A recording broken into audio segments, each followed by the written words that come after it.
पुराणी सियासत कंदड़ हिक पार्टी इलेक्टेबल्स जी ग़ुलामी आहे। इलेक्शन बदिरां सिलेक्शन कई वई त मुल्क जमहूरियत ऐं अवाम जो नुक़सान थींदो। हाणे अवाम कंहिं बि सूरत में सिलेक्टेड खे क़बूल न कंदो। मर्दान में वर्कर्स कन्वेंशन खे ख़िताब कंदे बिलावल भुट्टो ज़रदारी चयो आहे त पुराणा सियासतदान हिक ॿिए जूं जंगूं छिकण में पूरा आहिनि। सियासतदान हेॾां होॾां ॾिसण पतरा मंशूर ऐं अवाम ते यकीन रखनि। पाकिस्तान जी सभ खां वॾी दुश्मन पुराणी सियासत आहे। पुराणनि सियासतदाननि वटि अवाम जे मसइलनि जो को बि हल नाहे। असांखे नई सियासत जी शुरूआत करणी पवंदी। इख़्तिलाफ़नि खे विसारे मुल्क लाइ अॻिते वधणो पवंदो। असां मुक़ाबिलो कंहिं सियासी जमायत सां न पर गुरबत ऐं महांगाईअ सां कयो आहे। महांगाई गुरबत ऐं बेरोज़गारीअ जो हल रुगो पीपल्स पार्टी वटि आहे। अवामी राज क़ाइम करण लाइ इलेक्शन में पीपल्स पार्टी खे कामयाब करणो पवंदो।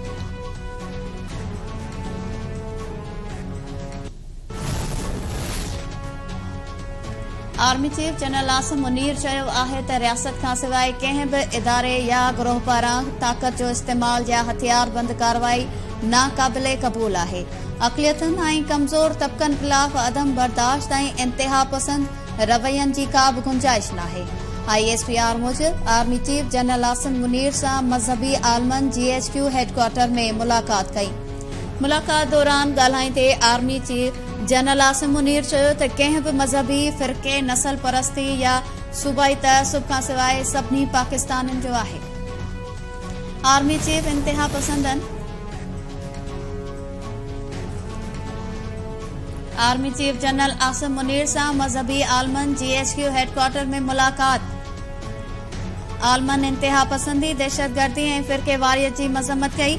ISPR मूजिब आलमन army chief general Asim Munir सां मुलाक़ात कई।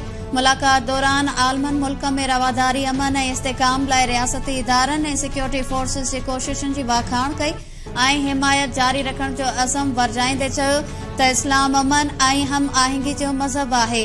कुझ अंसर ज़ाती मफ़ादनि लाइ मज़हब जी ग़लत तशरीह करे रहिया आहिनि। फोरम मुतफ़िक़ा तौर ते हुकूमत पाकिस्तान तरफ़ां गैर कानूनी तौर तरसियल परॾेहनि जी वतन वापसी दस्तावेज़ी निज़ाम लागू करण जी हिमायत। मुलाक़ात दौरान आलमन अफ़गानिस्तान मां जनम वठंदड़ दहशतगर्दीअ ते पाकिस्तान जे मौक़िफ़ ऐं ख़दशनि जी मुकमल हिमायत कई।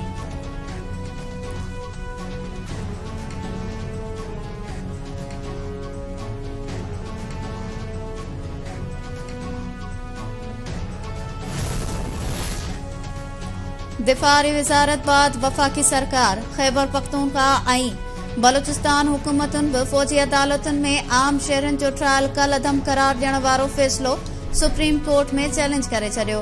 अपीलुनि में सुप्रीम कोर्ट जी 23 अक्टूबर वारे फ़ैसिले खे कलअदम करार ॾियण जी सदा वफ़ाक़ी हुकूमत अटॉर्नी जनरल मार्फत दरख़्वास्त दाख़िल कराईंदे मौक़िफ़ इख़्तियार कयो त हुकूमत वाज़े करे थी त 9 मई जे वाक़िअनि में क़ैद सभिनी जो ट्रायल फ़ौजी अदालतुनि में न थींदो। रुगो उन्हनि माण्हुनि जो ट्रायल फ़ौजी अदालतुनि में थींदो जिन ते ऑफिशियल सीक्रेट एक्ट लागू थियल आहे। फ़ौजी अदालतूं उन्हनि जो ट्रायल कंदियूं जिन फ़ौजी मिल्कियतुनि खे नुक़सान पहुचायो। दिफ़ा वारी वज़ारत पारां दरख़्वास्त में ऑफिशियल सीक्रेट एक्ट जूं कलअदम करार ॾिनल शिकूं ऐं आर्मी एक्ट जे सेक्शन 459 खे बि बहाल करण जी इस्तदा। सिंध हुकूमत अॻु में फ़ौजी अदालतुनि में आम शहरनि जो ट्रायल कलअदम करार ॾियण वारो फ़ैसिलो सुप्रीम कोर्ट में चैलेंज करे चुकी आहे। इस तरह देखिए ना, इस तरह तो बात होगी नहीं ना जिस तरह आप लोग कर रहे हैं। इस तरह बात नहीं होती। इस तरह बात इस तरह कैसे होगी? आप लोग सारे बात करना चाहते हैं तो आप बोल रहे हैं, मैं क्या करूं? एक आदमी को दे दे। बहुत अच्छी बात है। फिर जब आप तशरीफ नहीं रख रहे हैं, house stands adjourned to meet again on Monday, the 28th November 2023 at 3 p.m. Senate इजलास में फ़ौजी अदालतुनि जे हक़ में मंज़ूर कयल ठहराव बाबति ॻाल्हाइण जी इजाज़त न मिलण ते अपोज़िशन जो सख़्त एहतजाज। सेनेटर सीटुनि ते उथी बीही रहिया, नारेबाज़ी। मामूल जी कार्रवाई मुअतल करे फ़ौजी अदालतुनि बाबति ठहराव ते ॻाल्हाइण जी इजाज़त ॾियण जो मुतालबो। सेनेट चेयरमैन ॻाल्हाइण जी इजाज़त ॾियण खां इनकार कंदे इजलास सूमर ताईं मुलतवी करे छॾियो।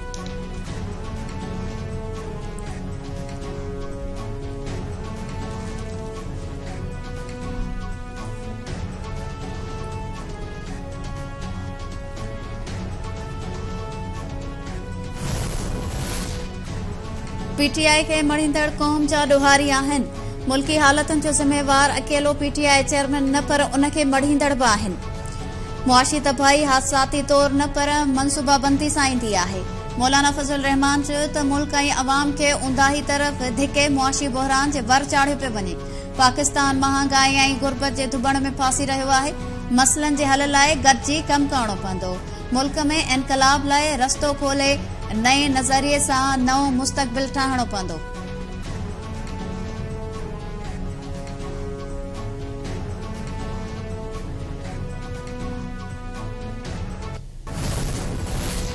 इस्लामाबाद जे एहतसाब अदालत अल कादिर ट्रस्ट ऐं 190 मिलियन पाउंड केस में पीटीआई चेयरमैन खां जेल में जांच जी इजाज़त ॾेई छॾी। पीटीआई चेयरमैन जी घरवारी बुशरा बीबी जी आरज़ी ज़मानत में 21 नवंबर ताईं वाद। इस्लामाबाद हाई कोर्ट जे हुकुम जी रोशनी में पीटीआई चेयरमैन ख़िलाफ़ साइफर केस जी ॿुधणी बिना कार्रवाई जे 21 नवंबर ताईं मुलतवी। एफआईए जे 5 शाहिदनि जा बयान कलमबंद न थी सघिया।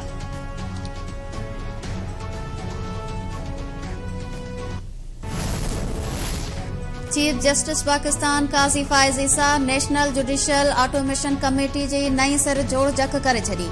जस्टिस मंसूर अली शाह कमेटी जो सरबराह हूंदो।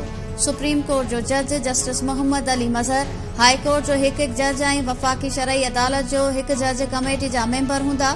सुप्रीम कोर्ट जी पधिराई मूजिब नेशनल जुडिशियल ऑटोमेशन कमेटी जी नई सिर जोड़ जक जो मक़सद मुल्क में अदलिया जी कारकर्दगीअ में बहितरी आणणु आहे।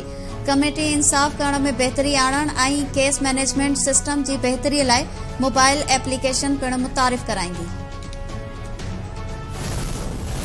तो मैं समझता हूं कि इस वक्त कराची की सियासत का एक मुर्दा घोड़ा है और वो फारिग है।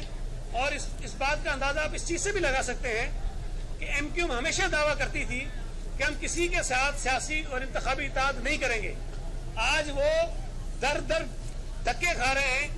आज एमक्यूएम की जो सूरत हाल है वो एक भिखारी की है और जो दर दर धक्के खाकर भीख मांगता है कि खुदा के वास्ते मेरी कुछ मदद करो, मेरी कुछ इमदाद करो ताकि मैं अपनी जिंदगी किसी तरह गुजार सकूं। पीपल्स पार्टी जे अॻवान सईद गनी एमक्यूएम खे सियासत जो मुअल घोड़ो करार ॾेई छॾियो।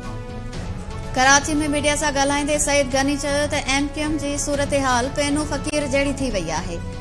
एमक्यूएम वारा मुख़्तलिफ़ पार्टियुनि खे इत्तेहाद लाइ मिनथू करे रहिया आहिनि।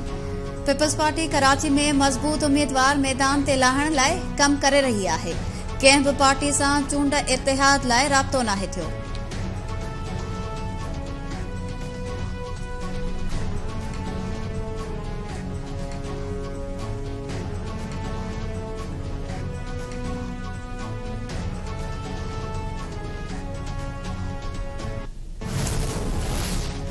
सुप्रीम कोर्ट सिंध ऐं ख़ैबर पख्तूनख्वा में एमडी कैट जूं टेस्टूं ॿीहर वठण ख़िलाफ़ दरख़्वास्तूं ख़ारिज करे छॾियूं।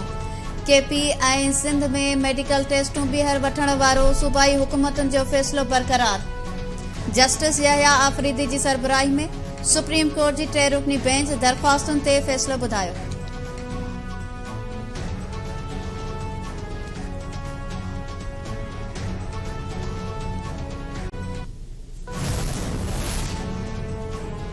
इसराइल जी जंगी जुनून फ़लस्तीननि में हर तरफ़ तबाही मचाए छॾी। इसराइल जी फ़ौज पारां फ़लस्तीननि जी नसलकुशी रुकजी न सघी। शहीदनि जो अंग 11,470 खां वधी वियो। फ़लस्तीनी अख़्तियारनि मूजिब हेलत ऐं इसराइली बमबारी में शहीद थियलनि में 4,707 मासूम ॿार, 3,155 औरतूं बि शामिल आहिनि। इसराइली फ़ौज गज़ा में अलशफ़ा अस्पताल जो घेराव करे छॾियो आहे। अलशफ़ा समेत समूरनि अस्पतालुनि में मरीज़नि जे इलाज वारो अमल बि रुकिजी वियो आहे।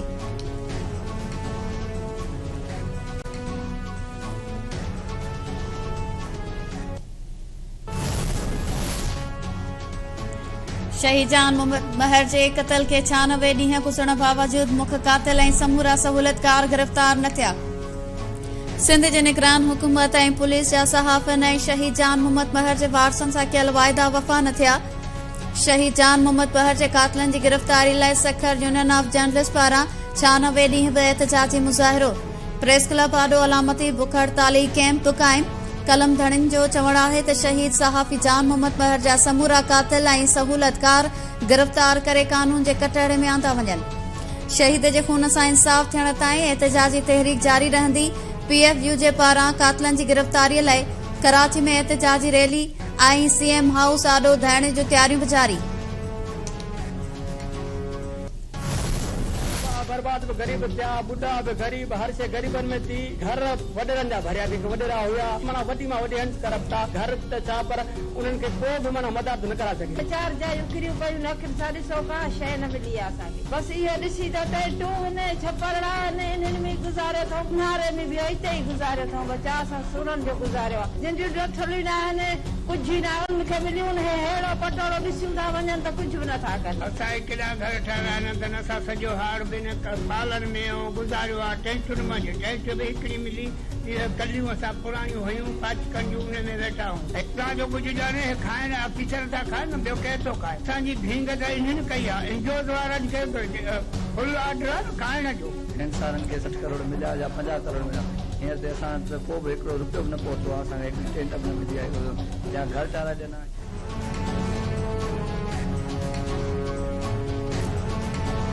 दादू में हैंड्स नाले NGO खे बोर्ड मुतासिरनि खे घर ठाराए ॾियण लाइ मिलियल बजट में वॾे पैमाने ते करप्शन जो इंकशाफ। हैंड्स बोर्ड मुतासिरनि लाइ मिलियल 50 करोड़ रुपयनि जी बजट करप्शन जे वर चाढ़े छॾी।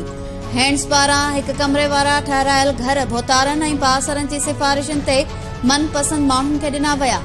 ॻोठ अला बचायो पंवर समेत जोही जे मुख़्तलिफ़ ॻोठनि जा बोर्ड मुतासिर कखावन घरनि में रहण ते मजबूर। बोर्ड मुतासिरनि जो चवणु आहे त हैंड्स NGO 50 करोड़ रुपया हड़प करे छॾिया आहिनि। मुतासिरनि खे घर नाहे ठहिराए ॾिना विया। सियारे जी मौसम में बि खुलियल आसमान हेठि वेठल आहियूं। NGO जी करप्शन जी जांच कराई वञे।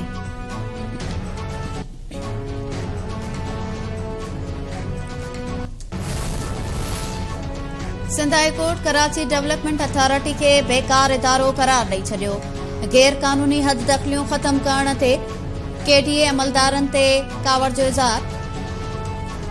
जस्टिस नदीम अख्तर रिमार्क्स ॾींदे चयो आहे त कराची डेवलपमेंट अथॉरिटी गैर ज़रूरी ऐं बेकार इदारो आहे। इदारो पंहिंजी ज़िम्मेवारी पूरी नथो करे, नई अदालत जे हुक्मनि ते अमल करे थो।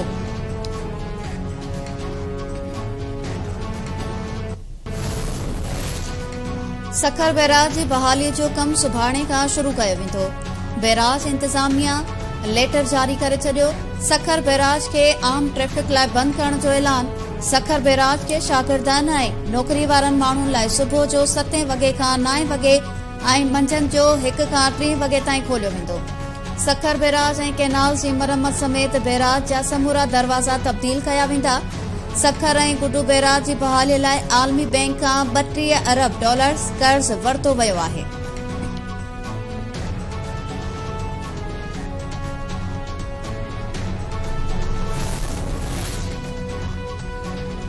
गंबड़ वेझो कच्चे वारे इलाइक़े में ज़मीनी तकरार तां जतोई ऐं सियाल बिरादरी जे 2 धुरनि में झेड़ो। फायरिंग में 1 ॼणो क़तल। 2 धुरनि विच में फायरिंग जे नतीजे में रशीद जतोई मारिजी वियो। 1 ॼणो ज़ख़्मी। लाश वाक़े वारे हंधि पयल। ॾखण वेझो ॻोठ सांगी सिम शाख वटि पुराणी तकरार तां शर बिरादरी जे 2 धुरनि में झेड़ो। फायरिंग में ॻोठाणो शाहनवाज़ शर मारिजी वियो। लाश वाक़े वारे हंधि पियल।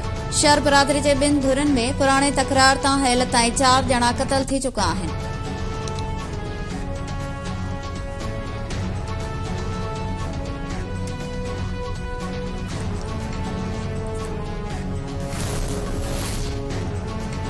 टंड मोहम्मद खान में पुलिस जी ॻोठ अला बचायो खोसो ते चढ़ाई। नाले वारो अलगोज़े नवाज़ फनकार अरबाब खोसो गिरफ़्तार करे वरितो। अणॼात हंध मुंतकिल। बुलड़ी शाह करीम पुलिस नाले वारे अलगोज़े नवाज़ अरबाब खोसो जी गिरफ़्तारीअ खां अणॼाणाई ज़ाहिर करे छॾी। वारसनि जो चवणु आहे त पुलिस अरबाब खोसो खे गिरफ़्तार करे वई आहे। पुछा ॻाछा करण बावजूद पुलिस कुझु बि ॿुधाइण लाइ तयार नाहे। अलाह बचायो ते को बि केस दाख़िल नाहे। खेसि फौरी तौर आज़ाद कयो वञे। कंबर वेझो अणसुञातल जवाबदारनि सारियुनि जे 2 देरनि खे बाहि ॾेई छॾी। लखें रुपयनि जूं सारियूं सड़ी रख थी वयूं। मुतासिर आबादगारनि मोहम्मद बख्श आहेर ऐं ज़ाहिर शाह जो चवणु आहे त जवाबदार बनीअ में रखियल 11 जरेब सारिन जे ॿिनि देरनि खे बाहि ॾेई फरार थी विया। लखें रुपयनि जो नुक़सान थियो आहे। जवाबदारनि खे गिरफ़्तार करे नुक़सान जो असालो कयो वञे।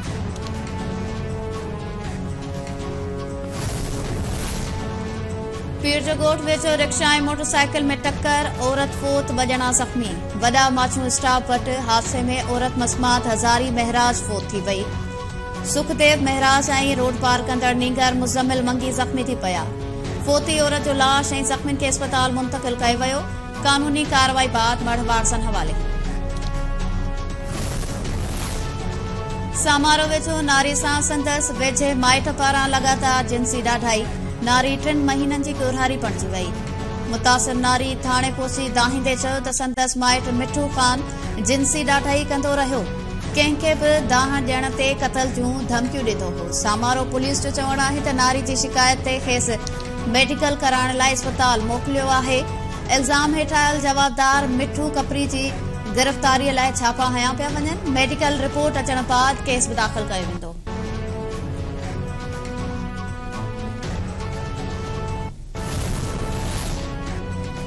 कादरपुर भरिसां सिंधू दरिया मां अणॼातल शख़्स जो लाश हथ अस्पताल मुंतक़िल। कचे जे इलाइक़े मुराद जागीराणी जे पतण वटां दरिया मां ॻोठाणनि खे लाश हथ आयो। पुलिस जो चवणु आहे त अणसुञातल शख़्स जो लाश हथ अचण जो इतला मिलियो आहे। मामले जी जांच करियूं पिया।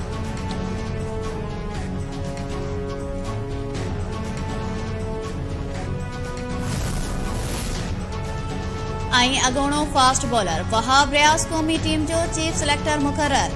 पीसीबी वहाब रियाज़ जे चीफ सिलेक्टर तौर मुक़ररीअ जो नोटिफिकेशन जारी करे छॾियो। वहाब रियाज़ ऑस्ट्रेलिया ऐं न्यूज़ीलैंड जे दौरनि लाइ टीम जी चूंड कंदो। वहाब रियाज़ चयो आहे त चीफ सिलेक्टर जो उहिदो एज़ाज़ ऐं वॾो चैलेंज आहे। पाकिस्तानी टीम जो ऑस्ट्रेलिया जो दौरो इंतिहाई अहम आहे। न्यूज़ीलैंड जे दौरे सां T20 वर्ल्ड कप जी तयारी कंदासीं। मोहम्मद हफ़ीज़ जी सूरत में बहितरीन टीम डायरेक्टर मिलियो आहे। गॾिजी क़ौमी क्रिकेट जी कामयाबी लाइ कमु कंदासीं।